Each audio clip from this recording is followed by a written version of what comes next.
Você já conhece e utiliza as ferramentas de inteligência artificial para a produção dos seus materiais didáticos? Se não, fica nesse vídeo que nós vamos falar sobre isso hoje.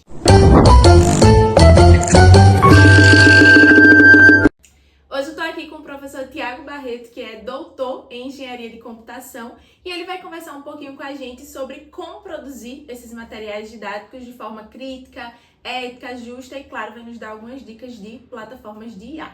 Olá pessoal, para mim é uma satisfação muito grande sempre estar falando sobre inteligência artificial e uso correto, né? Como é que a gente pode utilizar essa tecnologia tão crescente ao nosso favor e, claro, sempre levando em consideração o uso ético e correto das plataformas. Então, Tiago, diga pra gente logo o mais importante de todos, que todo professor quer saber.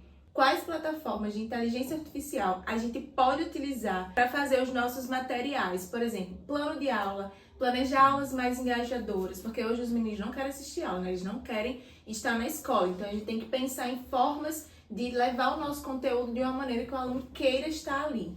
Bom, essa é uma pergunta importante e eu acho que antes da gente tentar pensar na plataforma, a gente tem que pensar em como utilizar da maneira correta. Até porque hoje em dia a gente tem um misto e uma variedade muito grande de plataformas, como por exemplo o ChatGPT, o Gemini, o Claude, o Grok, DeepSeek. Então assim, essas ferramentas hoje elas já entregam um potencial muito grande de informação e de resultado, só que muitas das vezes as pessoas não estão utilizando essas plataformas da maneira correta. E aí eu acho que a gente precisa começar com esse ponto, que é como é que eu posso utilizar então essas ferramentas da maneira correta. O ideal é que a gente não procure sempre por respostas prontas. Então o que eu percebo que muitas pessoas vão atrás é com apenas um prompt. Entenda que o prompt ele é um mecanismo que é utilizado para você ter interlocução lá com o sistema de inteligência artificial. Entendi. Então vamos pensar em uma situação hipotética para ver se o pessoal entende melhor como seria a forma ética e justa, né, de a gente utilizar as ferramentas. Vamos supor que eu vá dar uma aula sobre o gênero textual crônica. Vou trabalhar esse gênero com os meus alunos e aí eu tô naquela loucura de trabalhar 2 períodos, às vezes 3 períodos, eu não tenho tempo de preparar um plano de aula e eu quero algo que seja inovador, que seja diferente. E aí como é que a ferramenta, vamos escolher o ChatGPT, que é o mais comum, né, que as pessoas mais utilizam. Como é que o ChatGPT pode me ajudar a fazer uma proposta de aula inovadora, diferente, engajadora, sem que ele faça isso de uma maneira muito genérica? Pronto.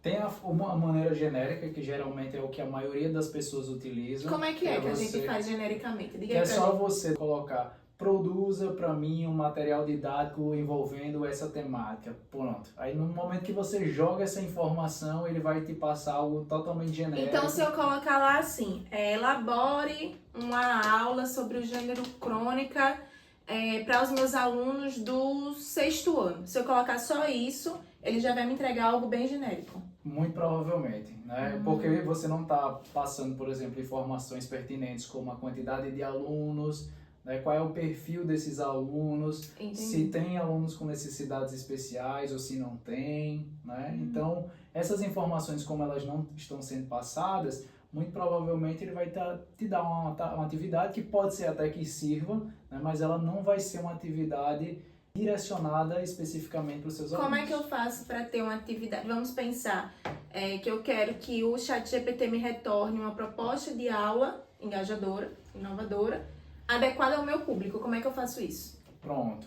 Para utilizar essa estrutura, que ela é um pouco mais especializada, você pode pensar no acrônimo PODER, né? Eu sempre utilizo esse acrônimo. PODER. Exatamente. Que inclusive ele foi retirado de um livro, o livro Educar com IA, da Priscila Silveira. Nós temos esse livro. Tá aqui, ó. Exatamente. Educar com IA. E aí, nesse livro, ele tem esse acrônimo PODER, que justamente posiciona quais elementos precisam ter num prompt para que você tenha uma resposta de qualidade. Então, a primeira, a letra P, está relacionada com a persona. Então, é importante que nesse prompt você informe qual é a persona que a inteligência artificial ela precisa assumir para te ajudar com a Seria atividade. tipo assim, como eu sou professora de português, eu coloco lá.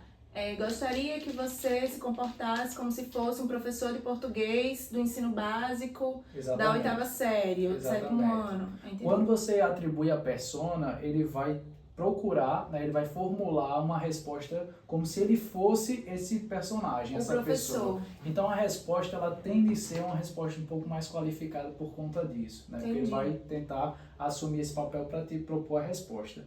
O outro ponto, que é o O, a letra O, é o objetivo. Qual que é o objetivo da inteligência artificial e como é que ela vai poder te ajudar? Então você pode colocar justamente essa persona, então você é um professor do 6º ano e irá me ajudar com determinada atividade, desenvolver um plano de aula para os meus alunos do 6º ano. No meu caso dessa aula, eu tenho que dizer então, você vai me ajudar a produzir uma aula engajadora, dinâmica, posso acrescentar também, com o uso de metodologias ativas, sobre o gênero textual crônica. Exatamente. Entendi. E aí depois você vai para a letra D, que é o detalhe, né, o detalhamento, o que de fato ele pode seguir passo a passo para poder te ajudar. Então, geralmente eu gosto de fazer essa estrutura passo a passo, então pedindo para ele ir me fazendo perguntas sobre as informações que são pertinentes, porque no momento que você pede para que a IA te pergunte, é muito provável que ela vai te perguntar coisas que você não esperava responder, né? Então o escopo da produção do teu conteúdo, ela fica muito mais otimizada. Então nesse caso eu tenho que colocar depois então, me faça perguntas sobre o que eu desejo para a minha aula. Exatamente. Todas as informações que são pertinentes para a gente construir esse material. Entendi, entendeu? porque eu gosto de fazer isso. Pode ser um passo a passo, você pode pedir para ele seguir um passo a passo, faça isso, depois faça isso, depois faça isso. Entendi. Mas aí pensando ainda no nosso prompt, eu peço as perguntas, né? Me faça perguntas, e aí provavelmente ele vai retornar quantos alunos tem algum aluno com necessidade especial, né? Ele vai trazer várias perguntas, eu respondo as perguntas, né, depois. Exatamente. E em seguida? Em seguida você tem a letra E, que é o exemplo, né? Esse na verdade não é obrigatório, ele é opcional, mas você pode trazer uma estrutura exemplo. Então se você já tem ali mais ou menos uma estrutura de como você quer seguir,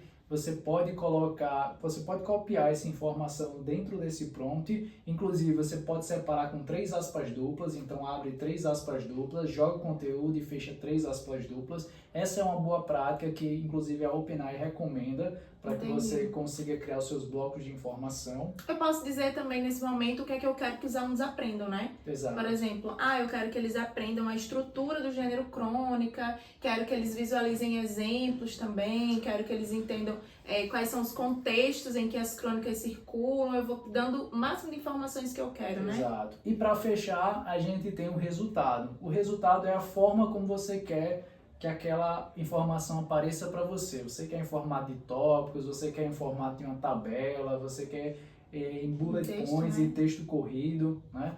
Então, assim, essa é uma forma básica, é uma estrutura padrão, e utilizar ela, independente de qual seja a inteligência artificial, tende a te ofertar resultados mais interessantes e mais importantes. Entendi. E aí eu vi aqui, inclusive, o subtítulo do livro, né, uma abordagem centrada no ser humano, e a gente tá falando sobre o uso ético. Depois disso tudo, é um prompt mais trabalhoso, porém ele também traz um resultado muito mais elaborado. E aí, o que é que eu faço depois que ele me traz esse prompt? Eu só faço copiar, colar lá no meu documento e vou embora aplicar na sala de aula e vai dar certo? Muito provavelmente, depois que você segue um prompt como esse, você vai ver que ele não vai te dar a resposta logo na sequência. Na verdade, vai existir um processo que a gente chama de processo de cocriação, na qual você, como ser humano, não vai ter a resposta pronta da inteligência artificial. Vocês dois vão criando em conjunto, né? E esse processo colaborativo vai garantir que você, como ser humano, tenha todo o processo de desenvolvimento centrado em você, centrado no ser humano, e que a resposta, né, ela de fato possa ser utilizada da maneira correta juntamente com seus alunos. É nesse momento que eu vou pensar, então, se aquilo ali condiz com a realidade que eu estou atuando, se eu consigo pedir uma outra abordagem, né, para o próprio ChatGPT, naquele meu prompt, se eu consigo eu mesma acrescentar informações ou retirar informações, considerando o contexto que eu estou inserida para poder levar isso para a sala de aula, né? Com certeza.